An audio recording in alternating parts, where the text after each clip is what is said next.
Good evening and welcome to SoCal Prep Report. I'm your host, Randy Rosenblum. I'll be joined by Tarek Abdelsameia of the LA Daily News in a moment, but I want to preview the show because we're going to have a very intriguing program for you. A little later, we're going to talk with Keith Wilkinson, who's the head basketball coach at Serra.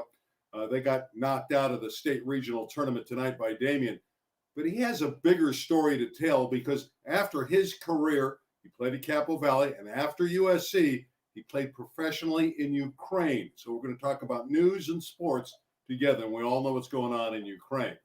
And the other story that I thought was great this week was Grant High School winning a city championship for the first time. And we're going to have Tarek Abdelsameia on, their head coach in his fifth year. He's standing in the wings. But before we get to Tarek, we got to bring Tarek on. Tarek, good evening. How we doing, Randy? I'm fresh off of some state playoffs myself, rushed over to talk with you, and let's recap what happened in a great week of high school sports. Yeah, I know you saw Notre Dame Sherman Oaks win tonight against a very good basketball team. Tell us a little bit about that game quickly.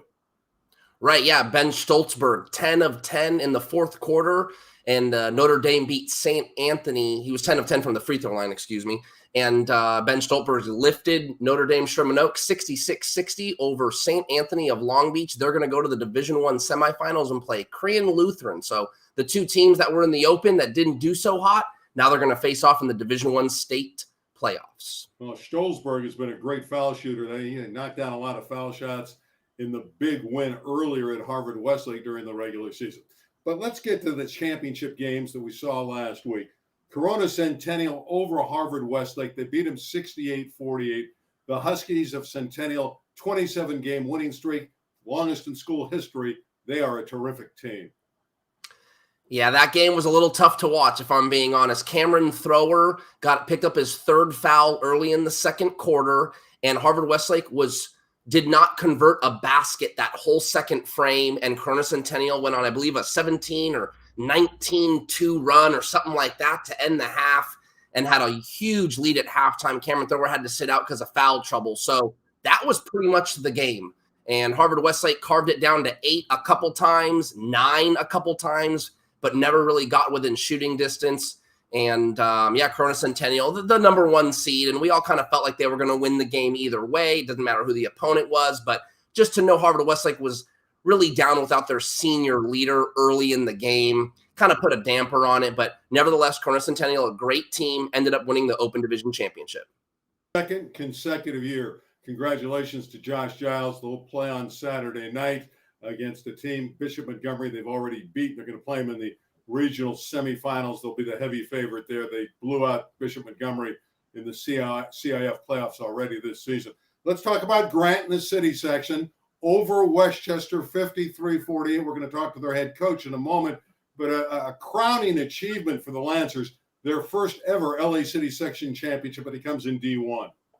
What a great local story it's been. It's a team that is just really, really always doing the right things. Tarek does such a good job getting those guys prepared. They always play with a passion. I had a chance to watch them against Sun Valley Poly earlier this year, and they just were dialed in. Jeremiah Wyndham's the guy that makes that click talk over there for the Grant Lancers. So a great accomplishment. Unfortunately, I wasn't able to watch them win the city championship. I was at a different game, but I know that was big for that program and Coach Tarek Abdelsameia.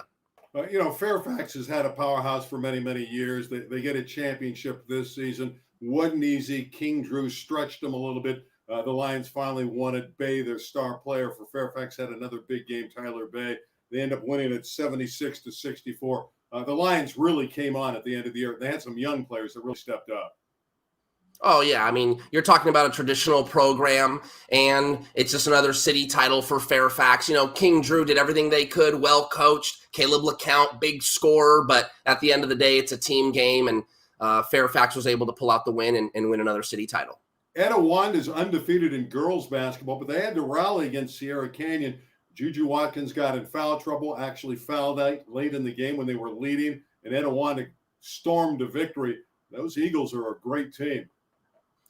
Juju Watkins, I mean, when you're not playing with her, you are vulnerable, and that's what happened to Sierra Canyon. Juju Watkins is arguably the best player in the country, and she's only a junior, So she was leading Sierra Canyon, and then she fouled out. It's actually something she's been struggling with all year. I got a chance to watch her the other night in the regional playoffs, and I talked to her about that. That was a big realization for her to know, hey, fouls are a real part of this game, and she had to learn it the hard way. That was a lesson learned for her. She fouled out of that championship game. Etiwanda goes on to win it, and I don't think she'll ever foul out of a game again. I tell you right, that's what she told me. So we'll see how Juju Watkins responds, but congratulations to Stan DeLuce, a very good coach for the Etiwanda girls team, and they win their the Open Division title. And before we talk Grant basketball, View Park and girls basketball, a huge win over a very good Camarillo team who has a young lady, Gabriela Jaquez, who's phenomenal. But there was another lady for Viewpoint that really stepped up. That's right. Carly White had 37 points. She had 20 points in the third quarter. It was such a great atmosphere. Viewpoint girls have never been to a CIF final. And so they won their first CIF championship in program history, taking down a McDonald's All-American, Gabriela Jaquez, and Camarillo, the number 1 seed in the division. It was an electric night. Carly White was fantastic, getting to the bucket, getting to the free throw line, hitting threes. It was kind of an introduction, if you will, right? Everything leading up to that was Gabriela Jaquez. How many points is she going to score? Can the team hold them? Yada, yada. And here comes Carly White, only a junior. So really, really great game and a great moment for a young athlete. All right, it's time to bring on a celebrity. We don't have too many celebrities on the program, and we have one now in the Grant coach, Tarek Abdelsameia. Now, Tarek was on The Price is Right this morning.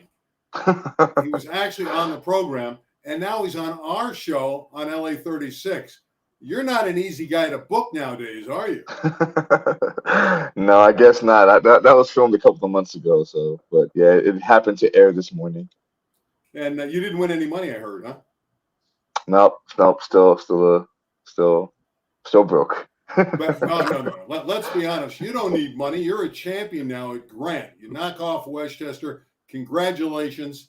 Is that the greatest moment in Grant Lancer history? The school in Van Nuys getting their first boys basketball championship. It compares to the '86 baseball championship with Rob Beck. But yeah, I think in sports history for Grant, it is a crowning achievement, especially being against Westchester, who. Could you ever imagine playing Westchester in a championship game? Grant, Westchester? You don't normally think of Grant and Westchester in hoops. I mean, we've played Westchester before, in the early 2000s when they had Trevor Ariza, but it was a different ball game, obviously. But yeah, I mean, it's still surreal. I still haven't really processed all of it. Come in and try to figure out why your names are pronounced differently because they're spelled the same. We won't go into that, but I do have a question for you. And listen, if there's anyone that watched Lancer basketball this year, Jeremiah Wyndham really stood out. Were there moments where you tried to find ways not to bottle him up, Tarek, right? You got to find ways to let him score. I know he's a great defender. Talk about managing him and knowing that other opponents key in on him defensively. I mean, you can't bottle up Jeremiah. A guy like Jeremiah has to be able to play freely, and we knew that coming in. We allow him to play. Obviously, there's things that we want him doing specifically offensively, but once he learned trust his teammates, it really opened everything up for him. And we had guys really step up in key moments, and that allowed Jeremiah to just be able to flow. So a guy like Jeremiah, you just let him play, and you know that he puts in all the work behind the scenes that he's gonna be successful. Tarek, you played at Grant High School. You played for Howie Levine, who coached the club for over 3 decades, came so close a number of times to winning city championships. I know after the game concluded and you knocked off Westchester, there was a moment where you two embraced. Take us through that moment where you guys got together right after the end and you knew you had the championship, and how he had the realization that his school finally won.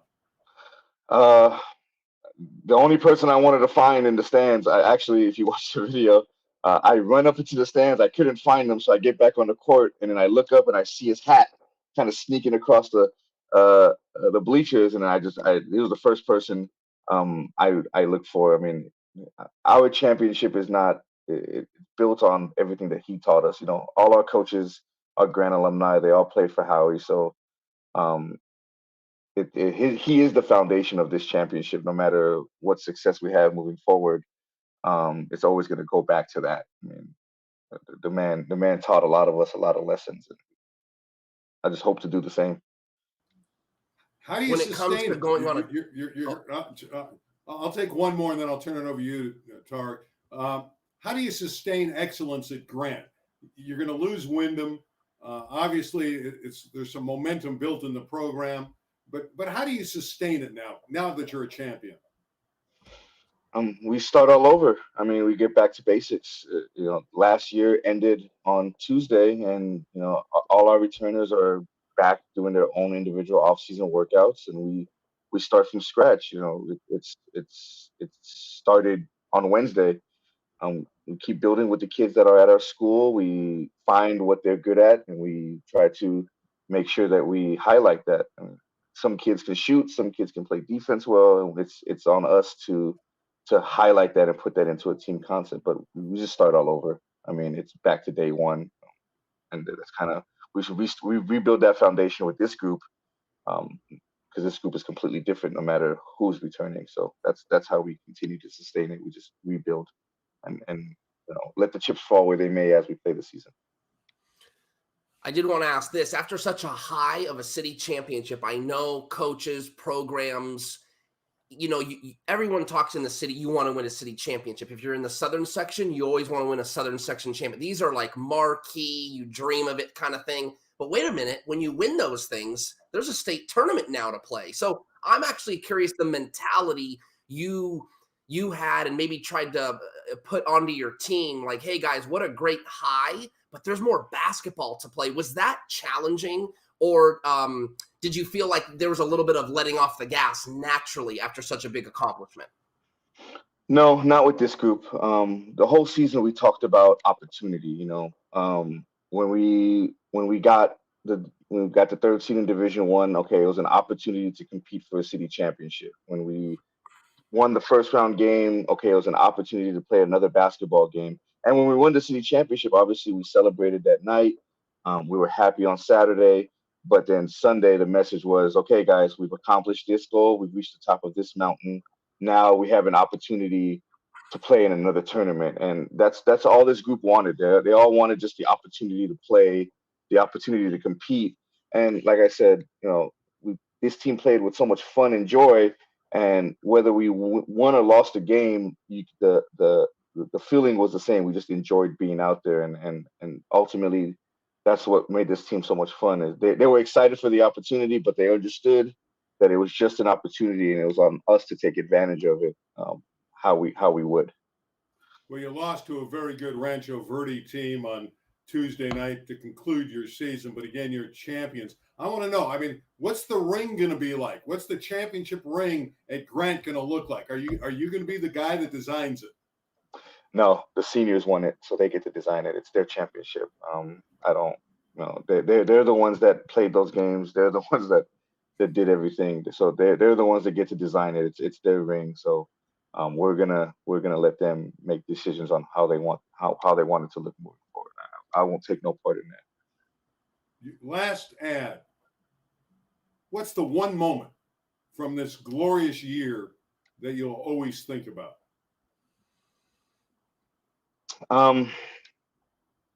It's a great question. So many of them. I mean, obviously hugging coach at the end of the championship game, but I think, to be honest with you, coming back from the state tournament, after we lost to Rancho Verde, we're all sitting on the back of the bus, and everybody's just, we're having casual conversation, and just enjoying being around each other. We just lost, and you wouldn't know it. And that doesn't mean that we weren't focused on the game, but we were just so embedded in each other and having fun and enjoying being around each other, that we were having conversations about different things, and it was just a fun moment. We almost forgot that we lost the basketball game, because we were just so happy that we were together. And ultimately, that's what this team was. From the day that we lost to Aquinas in the state playoffs last year, that next Monday, this team has been all together, and they're best friends before practice. They pick each other up in practice. They're best friends after practice, and I'm just happy that they let me be a part of it. Well, Coach, congratulations on the championship. Best of luck going forward and continued success at Grant and Van Nuys. Thank you, guys. Appreciate it. All right, that's Tarek, from one coach to another. A little bit earlier, Tarek, I had an opportunity to talk to Keith Wilkinson at Serra. Again, he played some basketball in Ukraine, so these are some interesting times for him. So let's check in on that interview. Coach Keith Wilkinson joins us from Serra High School, and he's had another terrific year there with his basketball team, the Lions. They're in the state regional tournament. But he's more than just a basketball coach. He was a terrific player at USC. And after his days at USC, 2009, 2010, he played professional basketball in Ukraine. So here's a situation. We're going to cross over and have news and sports as one. Keith, first and foremost, welcome to the show. And I know this has got to be some trying times for you. You're in the basketball tournament, but your mind's got to be on Ukraine just a bit, right? Yeah, it's one of those things. First and foremost, thanks for having me. But it's one of those things where your heart is heavy. Mine especially, just knowing people and families that are from that area. And I was in a city called Kryvyi Rog, but being at Kyiv, being at Dnipro, traveling and playing the countryside, my heart is heavy for the Ukrainian nationals that play there, guys that I know, for people that I've met there. And it also just kind of gives me and our team great perspective of how blessed and how lucky we are. Our kids have dealt with a lot the last couple of years with COVID and the season last year being pushed to the spring, and we had a cancellation this year. But one thing that we have is our freedom. And that's something that we can't take for granted. And we're so blessed to play a game that we love. And we were lucky to, still be playing right now. Coach, how did you find Ukraine as a professional basketball stomping ground? You don't think of Ukraine as a basketball territory at all. It was funny. That's a great question. So when I got done playing at SC, the agency that I was working with at the time, they gave me a couple options, and they gave me Australia, they gave me Ukraine, and they gave me Spain. And when you're 22 years old and you look at those things, I think my answer now as a 34-year-old would have been a little different. Probably would have chosen Australia or Spain, but Ukraine was offering the most money. And so I went where the money was. And I had happened to know a couple guys that had played professionally there. You guys might remember the name Khalid El Amin. He was a point guard at UConn, national champion. And he was making around like $2 million a year out in Ukraine. Dijon Thompson, who was played at UCLA, was making like $1 million. I mean, making big time money. My contract was nowhere near those guys, but I figured, that was a great opportunity to go play basketball. There were some big names that had played there, Americans, and go play for a club and hopefully create a reputation that maybe one day I could earn one of those contracts as an American import over there. As a basketball player and an American, how were you treated by the Ukrainian people? It was awesome. First of all, when you talk about going to a foreign country, when you see upside down nines and pi signs and you're trying to figure out even just how to shop at the grocery store, it's crazy. Trying to learn Ukrainian, which is basically Russian, with a little bit of a twist to it. Like it is, you just in over your head. And as a 22-year-old who grew up in Orange County and went to USC an hour down the road, it was kind of one of those things where I think even my parents and I look back at it and we're like, wow, that was a journey. But the Ukrainian people were so nice. Obviously being out there, completely different culture, not knowing anything to what their culture is like, except for just reading about it on Google before you get out there. They're very welcoming. People in the community were very awesome. And my teammates were fantastic. Guys that just, even though there was a language barrier, the common language of basketball was really cool, and guys really had my back, which was great. Last ad on this situation. We know the people are very strong in Ukraine, and you see these convoys of Russian troops coming into that country. How will they stand up to that? You know those people as well as anyone. You're a basketball coach. You know how to win big games. How do they win the biggest game of all, the game of life? I wish I could answer that, like it's such a tough question. But the one thing I can just say is the toughness and resiliency of that country and those people. They're such hard workers. They really, really, really, really stick together. They have a lot of pride for their country. And I think their toughness and their resiliency, you see it every day, in small businesses around the area. You see it every day when I was out there playing. And I think their fortitude, their resiliency, their toughness as individuals, but not only that, but collectively coming together for their country. Nothing that we can do except for just pray and think about those guys and hope that everything gets resolved as soon as possible. But they're just very tough.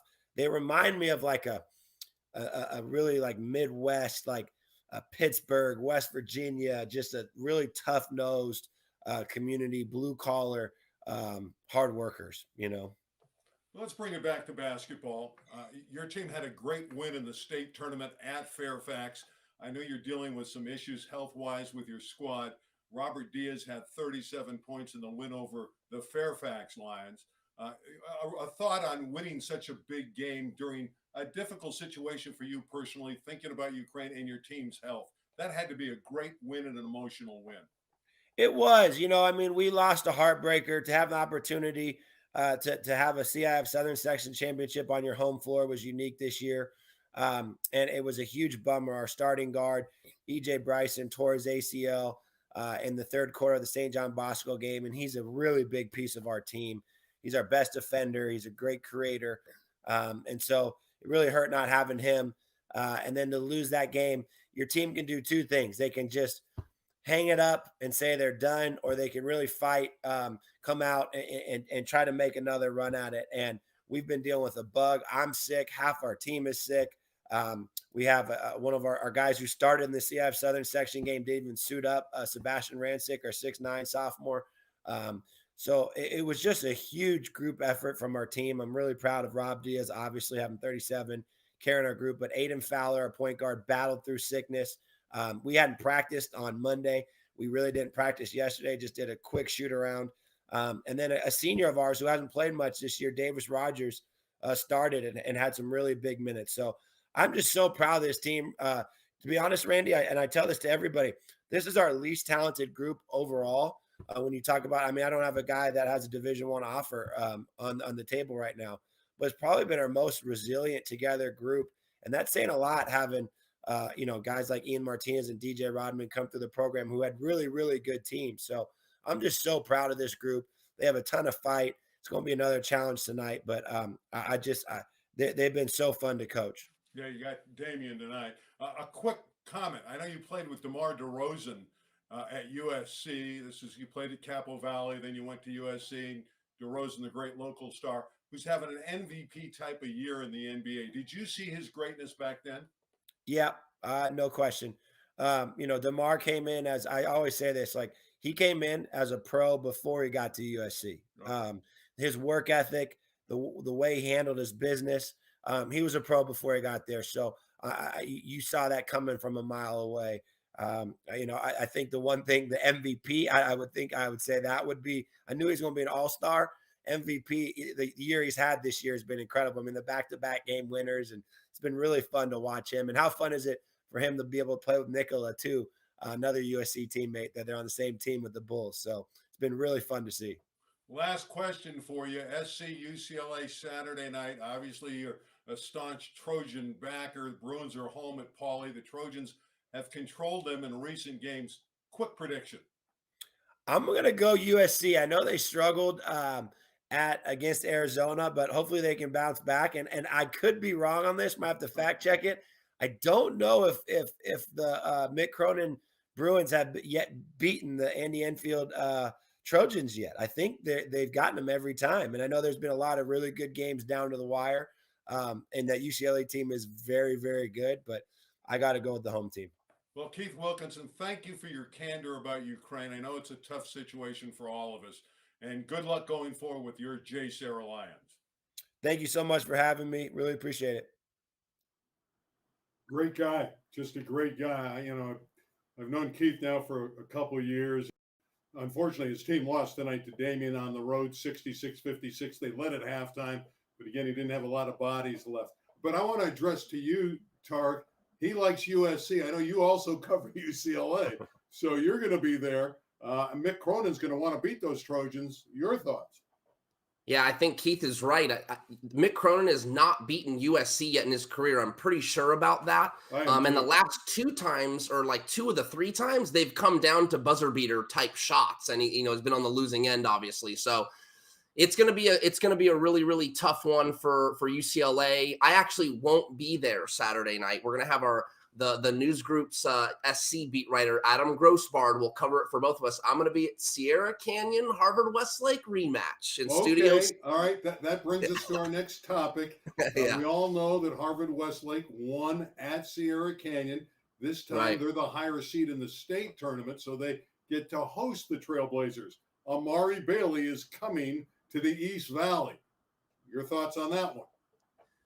I think when I talk to other pundits, I'm talking to other coaches, everyone thinks Sierra Canyon's going to get Harvard Westlake this time, but I don't know. I was at I was at Sierra Canyon's state opener against St. Augustine from San Diego. I believe they won the open division down there, and San Diego had to come up to Sierra Canyon. And, in 2017, when Marvin Bagley was on the Sierra Canyon team, that was a while ago now, St. Augustine came up north, beat Sierra Canyon. So they came up short just last night.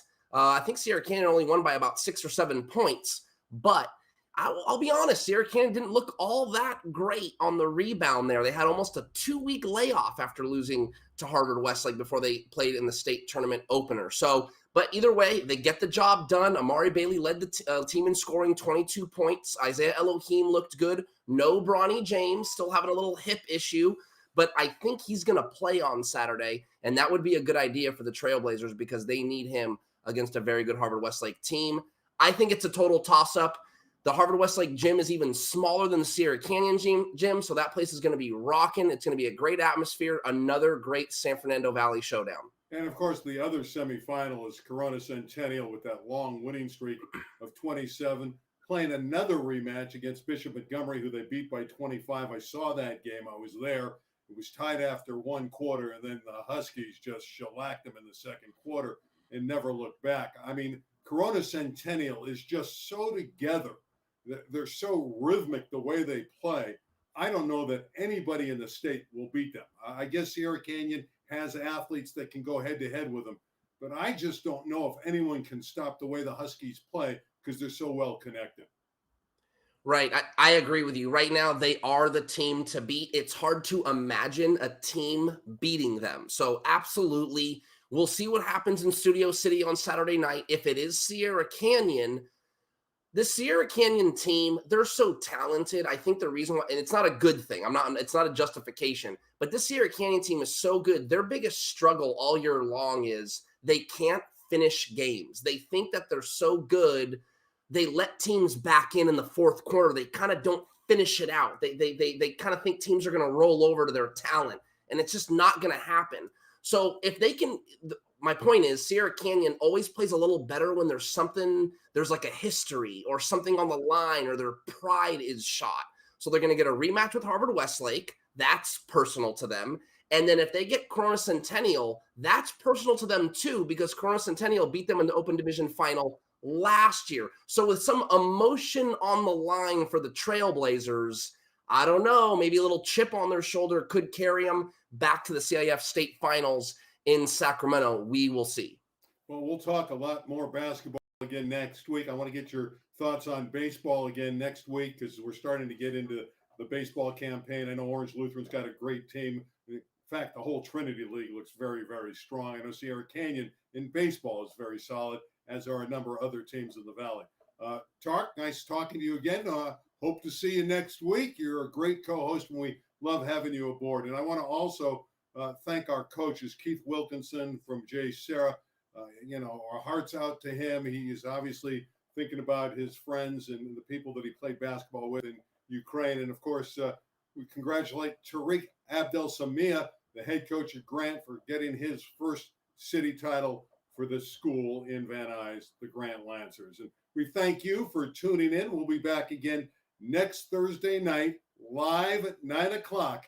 We'll talk about all the noteworthy things in prep sports in Southern California. I'm Randy Rosenblum for our entire LA 36 crew. We'll see you next week. Good night, everybody.